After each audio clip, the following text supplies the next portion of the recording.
Hello, tu commences au crochet et tu te demandes c'est quoi ce DIM?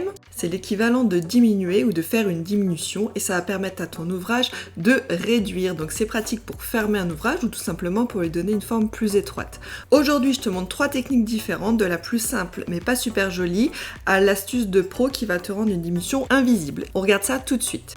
Méthode numéro 1, à la place de piquer directement dans la maille qui est à gauche, on va la passer, on va aller à celle juste à côté. On fait une maille serrée standard et on a donc une maille en moins sur notre tour. Mais ici, on voit quand même que ça fait un léger creux, donc on va passer à la seconde qui est plus classique.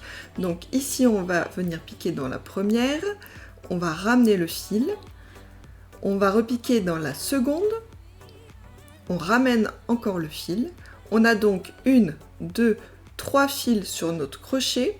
On va venir faire un jeté et passer ce jeté à travers les 3 boucles de notre crochet. Ainsi, on a fait une diminution des plus classiques. Elle ira très bien sur un rendu texturé, mais sur un amigurumi, par exemple, on voit que ça fait une légère bosse. Dans ce cas-là, je vous conseille la méthode numéro 3, c'est-à-dire la diminution invisible. Pour ce faire, on va venir piquer dans le brin avant qui est juste à côté du crochet. Donc le brin avant, c'est celui qui est le plus proche de toi. Sur la maille, il y a 2 brins, c'est celui donc le premier. On va refaire la même chose sur la deuxième maille serrée. Donc on a la boucle normale qui est sur le crochet et 2 brins avant. On refait un jeté qu'on va venir passer à travers ces 2 brins avant.